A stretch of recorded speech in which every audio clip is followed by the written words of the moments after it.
Hello, thank you for watching this talk. I'm going to present to you my work on the evaluation of the classification of Prestarter silicon carbide grains using cluster analysis.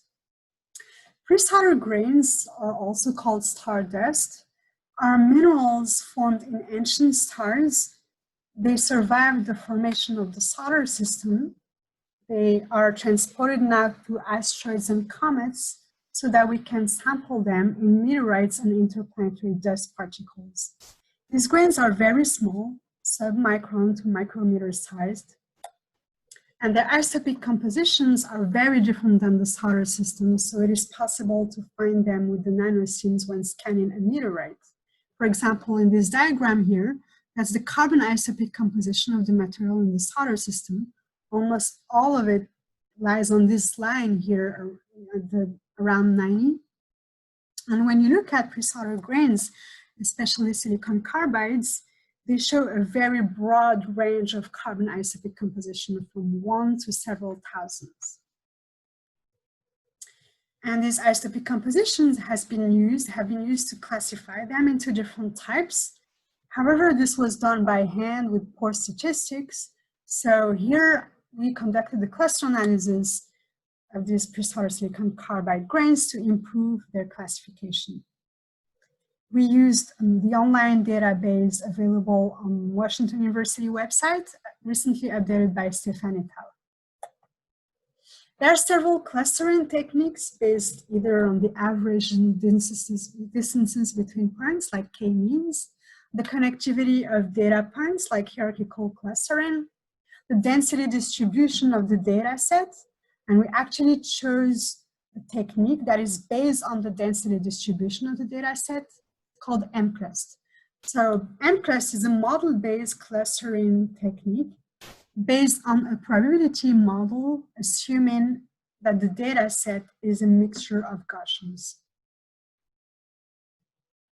So this is what we get. We use a data set that includes data on carbon, nitrogen, and silicon, 2 silicon isotopic compositions. We have 1,500 observations and 4 features. So we found 13 clusters here. And one very important finding is that one of these clusters have an isotopic composition very similar to the sun for carbon and silicon, and to the terrestrial value for nitrogen.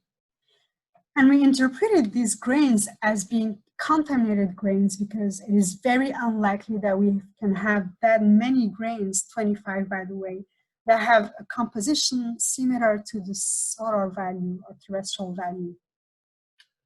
So we decided to exclude these grains from the data set because they actually modify the structure of the data set.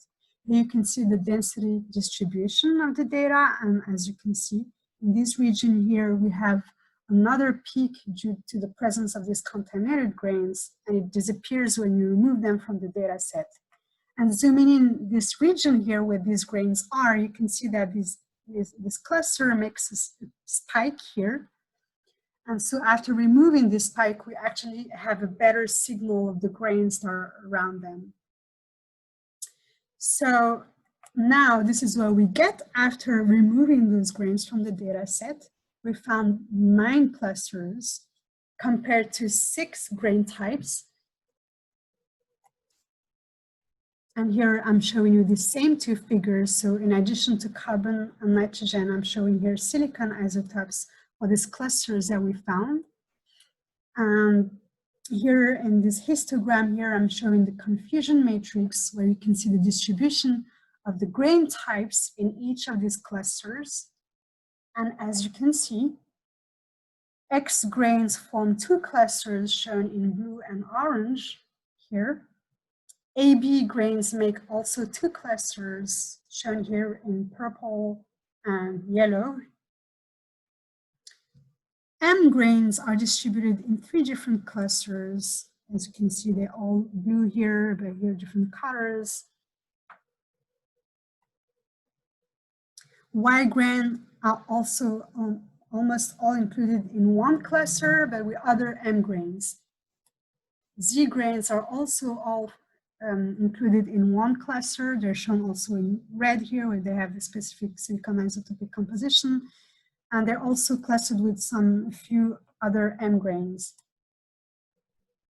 And finally, the N grains here do not form one single cluster. They're actually distributed among two other clusters, X grain rich cluster, the orange one here, and an AB rich cluster, deep purple here. So our cluster analysis also brought new insights into the galactic chemical evolution and nucleosynthesis. For example, in this diagram here, I'm showing the galactic chemical evolution trend, previously modeled by Timms and Clayton in 1996. And these squares show stars with different metallicities. So with the metallicity increasing going to the top right. We know that in NGB stars, you can also have modified isotopic composition than this trend here. And especially in the helium shell, you have a production of silicon-30. And whenever you have episodes of dredge-up, you can increase the abundance of silicon-30. And after condensing its outer layer, you form grains that are enriched in silicon-30. And it creates this deviation from the galactic chemical evolution. However, now, if we want to plot the N grains, mainstream grains, you can see they have a correlation here in the silicon isotopic composition. However, the slope is slightly higher than this galactic chemical evolution.